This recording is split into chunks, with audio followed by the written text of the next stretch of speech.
Tess sacrificed herself in the last... Did I say that right? Oh, you did?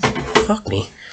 Tess sacrificed herself in The Last of Us episode 2. But the big question is, why did it change? Why did she go from in the game gunning down a bunch of Fedra soldiers to making out with an infected? Welcome back, guys, to Fog Entertainment, and we are here today to discuss the real reason why they changed Tess's death in The Last of Us HBO TV series. But the first thing we want to ask is, what did you prefer?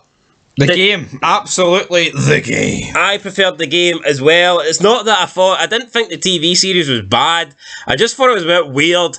I didn't think it made Tess look as heroic. But we will discuss what happened in the game, we'll discuss what happened in the show, and then we'll explain, according to the showrunner Craig Mazin, why he changed it. So, of course, in the game, you have Tess. It pretty much is the same thing. You know, they get to the building, they find out that the Fireflies have been killed. Although in the game they're killed by the Fedra soldiers. In the TV series, they're killed by infected and killed by themselves for shooting at each other. But I don't think that's nothing major. The bite mark gets revealed. That's pretty much the same. Tess then grabs Ellie's arm. She compares her bite with her bite, and then tells Joel that, look, this is real. This is fucking real. This is too real, and that you need to get this girl to, you need to save this girl essentially, because this is huge. Would you agree with that? Yes, I agree with that. That is right on the money.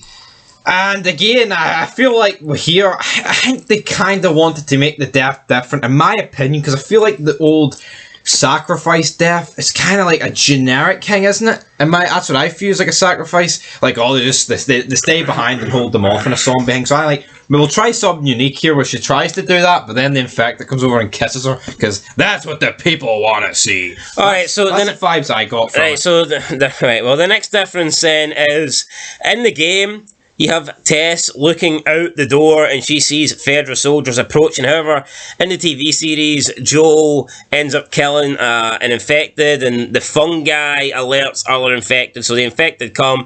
In the TV series, Tess is saying how many Fedra soldiers are outside. However, they switch it around with Joel saying how many infected are coming. And then we basically get the same kind of thing where Tess is saying, look, I'll hold them off, you go. Joel is reluctant to go, but Tess kind of pushes him, and then eventually Joel is like, right, well, we have to go. We have to go, Ellie. In the game, Ellie apologises before running off. It's Joel actually follows Ellie in the game. However, in the TV series, Joel grabs Ellie, and Ellie's like, get off me, fucker, I don't want to come with you. So, I don't know, maybe in the show they're trying to portray it that Ellie was closer to Tess.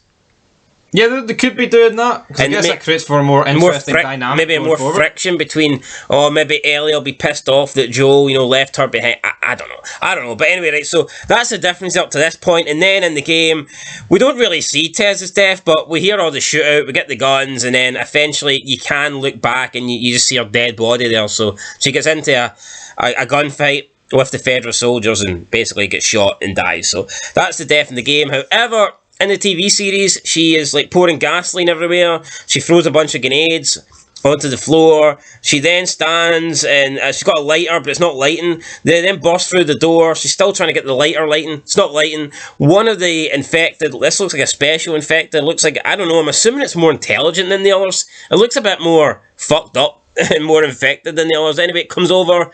Tess is kind of like staring at it, I guess maybe half shock, half fear.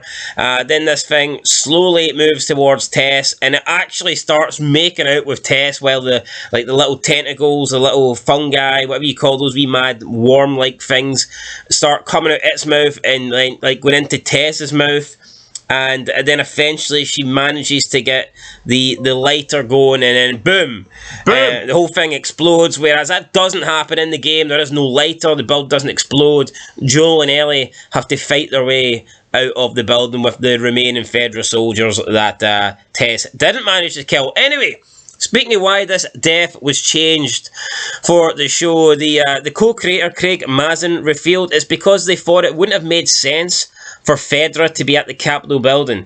And he said, quote, why would Fedra even be here? What are they doing? There's nothing there for them to police, really. It didn't make much sense to me to have Fedra all the way out there. We wanted a chance to show a different result of being infected, which was not one of the mere violence or horror, but rather a sick kind of community. Now at the end, we had an opportunity to show how connected they were, explaining that the horrifying kiss of death and the fact that the infected are all part of a hive mind. End of quote. Additionally, co-creator Neil Druckmann, who also wrote the game, explained that Tess's encounter with the infected in the show illustrate that these things don't have to get violent unless you're fighting them from spreading the infection, and that the whole thing behind this is that if you're willing to succumb to the infection, then they won't be violent against you. They'll just peacefully spread the infection. They only really have violence and rage when you're fighting against them. So that was Neil Druckmann's explanation. Very peaceful from Tess, though. She was trying to flick the lighter to blow them all up. Peaceful. Now, what I got from it that the initial ones were running past her because she was already bitten, and maybe they can sense that the infection was spreading, so maybe it was already going halfway to her brain, and that the rest of the infected didn't see her as a human that is not affected. Therefore, they were just simply passing up the opportunity to attack.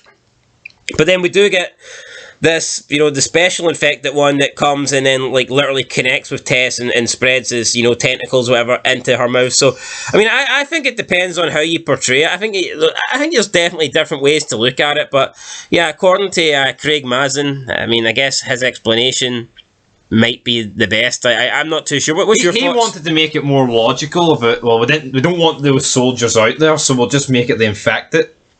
She blows up the all infected. But again, I feel like it just made it very weird. I actually understand the argument of not having the soldiers out there, but at the same time, why couldn't it have just been a delay with the lighter like they did, and then as soon as that soldier got close to her, then it blew up. I felt like the tentacle scene was forced. It didn't feel very natural. I'm not a massive fan of it. I wouldn't say it sucked. I wouldn't say I didn't like it. But I just wouldn't say it was as good as the game.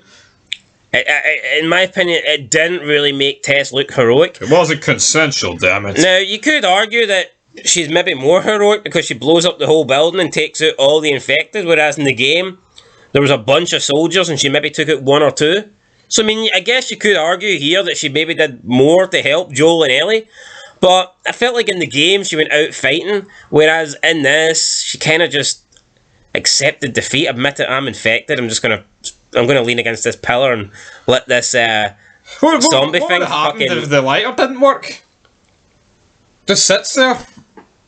Yeah, building doesn't blow up. I don't know, guys. Look, the game. I'm going to give the game the nod here. I think this is one of the things that the game did better. If you take this particular scene, this death scene, what I would say, I did like the Tess character. I liked her in the game, and you know what? She did grow on me. And see episode 2. After the first episode, I wasn't convinced, but I did think episode 2 she was really good. However, again, I'm not convinced on the pacing of the show. In my opinion, this is way too early to kill off Tess. I think she should have been around to at least episode 3 or 4, maybe even 5.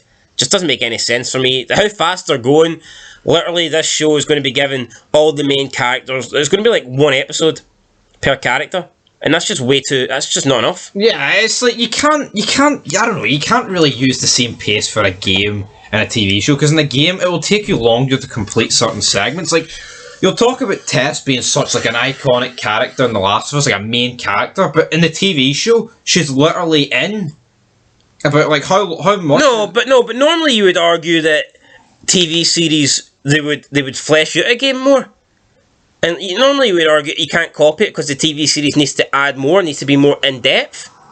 But the way it's going at the moment, the game was more in-depth. That makes no sense to me whatsoever. So, see an episode, you take it from when Tess gets introduced, right? She dies, and let's talk about playtime or / watch time. She dies quicker in the TV series than she does in the game. That doesn't seem right to me. No, absolutely, it doesn't seem right to me, and I think they've made a mistake. I think it should have been the end of episode 3, maybe start of 4. So no spoilers, but at the moment it is going to work out. Every character gets like one episode. Just if you look at episode 3, you got Bill. Let's say episode 4, you got the two brothers. Episode 5, you've got Tommy. Episode 6, you have the period where Joel gets injured, then you play as Ellie, and you play as Ellie for like a few good hours in the game. Then you got David. Episode 7. Then episode 8, you've got the Fireflies that take it. First, you need to get there. You've got all the journey. You need to get there. Then Joel rescuing it, and then they want to add in the whole DLC with Riley. Episode 9. So based on that's just characters. You're literally giving each character just like one episode. I don't think it's enough. And also, I don't know, it's like the whole journey, like, oh, Tess and Joel, right? It's like, oh, we're going to leave the sun and we're going to go through Boston. It's like, well, but she survives, like, an overnighter and then that's it. I don't know, I feel like that just makes her look weak in my opinion. Like, how far did they realistically get? They did practically no distance. Crossed a couple of buildings and then... Well, we can't go out this way, so we'll go through this big building. Yeah, bet, good night, we'll go to this building, I'm dead. I'm not complaining, I just think, I think the pacing is... I think it's too quick.